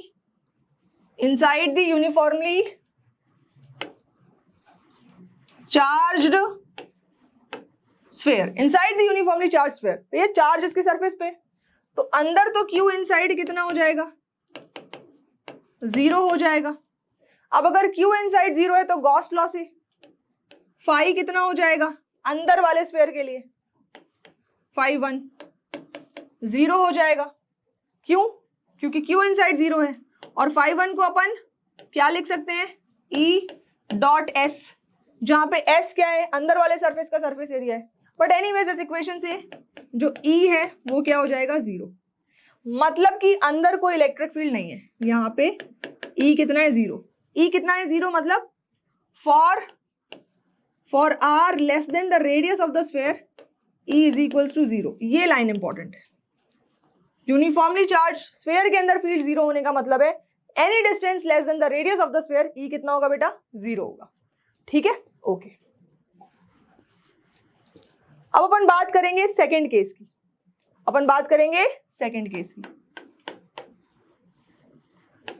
outside the sphere, outside the uniformly charged sphere, outside the uniformly charged sphere. ठीक है, यानी कौन सी सरफेस की, जो बाहर वाला सरफेस दिख रहा है 2, इसकी।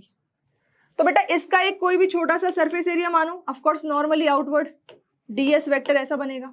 ये जो अंदर वाला स्फीयर है इसमें पॉजिटिव चार्ज है, उसकी वजह से जब आप फील्ड इमेजिन करोगे तो फील्ड नॉर्मली आउटवर्ड बनेगा। इन दोनों के बीच में एंगल कितना बन रहा है, theta is equals to 0 degree बन रहा है।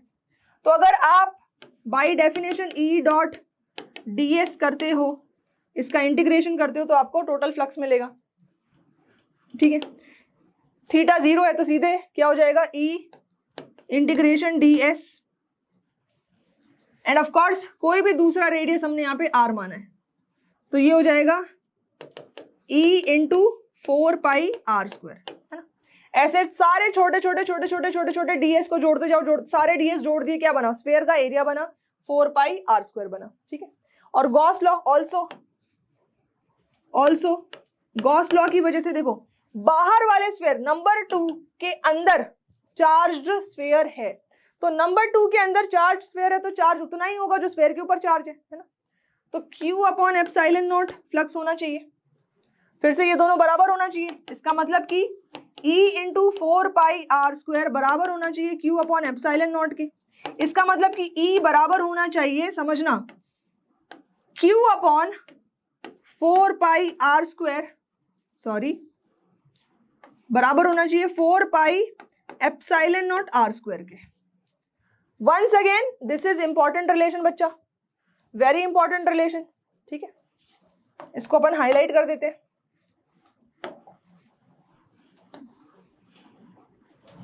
तो जो चार्ज्ड स्फीयर है उसके बाहर किसी भी पॉइंट पे फील्ड कितनी है, Q upon 4 pi epsilon naught r square. इससे 2-3 चीजें प्रूव होती हैं, मैं अभी आपको बताऊंगी।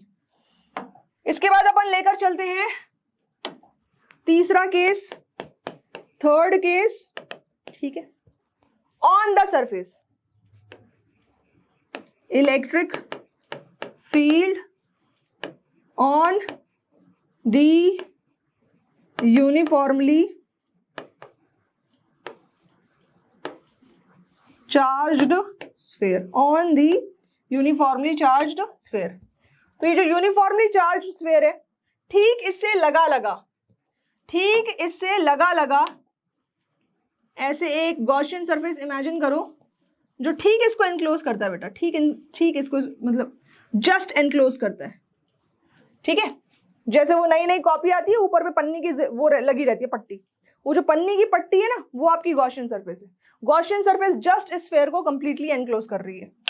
तो उस केस में भी जो चार्ज इनसाइड होगा वो उतना ही होगा जो सरफेस के ऊपर चार्ज, मतलब जो स्फीयर के ऊपर चार्ज है उतना ही उस गॉसियन सरफेस के अंदर चार्ज होगा, जो आपने ठीक बाहर वाली गॉसियन सरफेस इमेजिन करी है।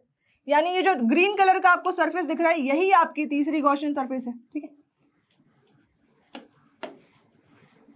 गॉसियन सरफेस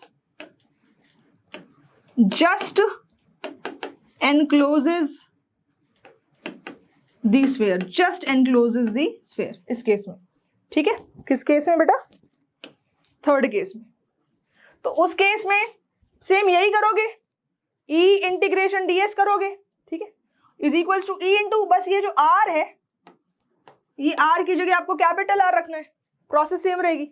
तो फील्ड कितनी आ जाएगी? E is equals to Q upon 4 pi epsilon naught capital R square हो जाएगा, है ना। सब कुछ सेम रहेगा क्योंकि गॉसियन सरफेस के अंदर चार्ज है तो Q by epsilon not flux होना चाहिए, है ना, and E into 4 pi R square area के बराबर हो जाएगा बाय डेफिनेशन। ये आ गया।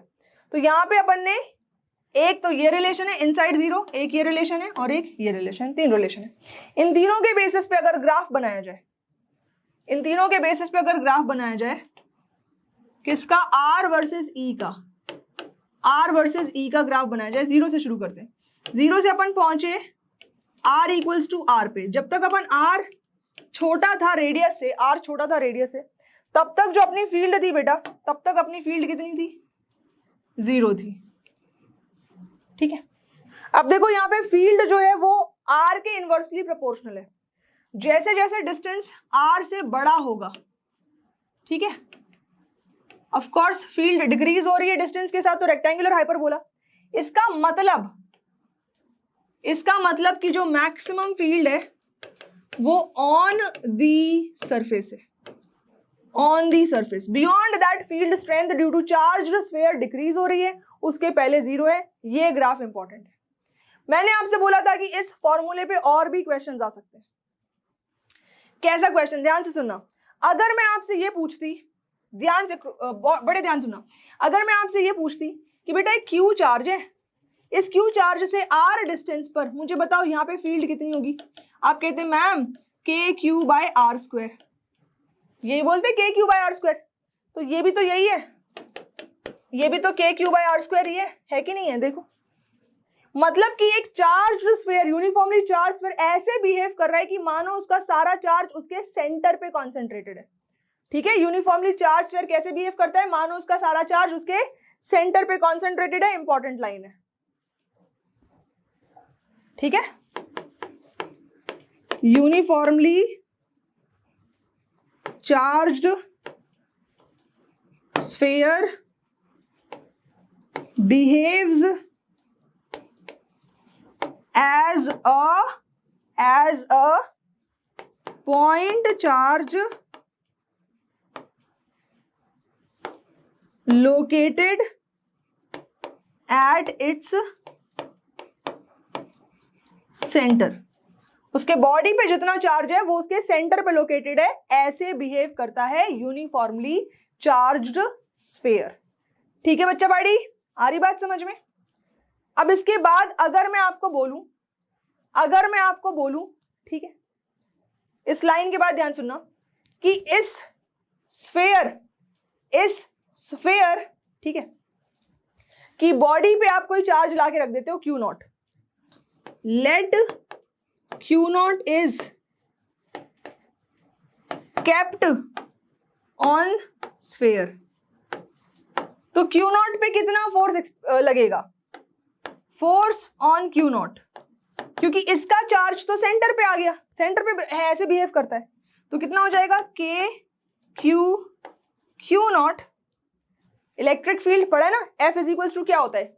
Q टाइम्स E होता है, देख लो, क्यू नॉट टाइम्स E हो जाएगा, तो K Q naught by R square, और सरफेस पे रखा है तो यहाँ पे रेडियस का स्क्वायर भी लिख सकते हो, ठीक है बेटा। तो ऐसे लिखा जा सकता है।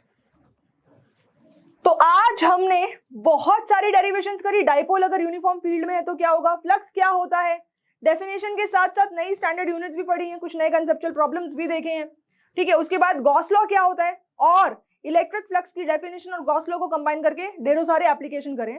बच्चे इस लेक्चर में इतना ही। Thank you for joining today. Stay happy, stay healthy, लेकिन पढ़ाई मत भूलना। Always be charged up, charge should always be full, down नहीं होना चाहिए, ठीक है। So practice hard for these derivations. Thank you so much.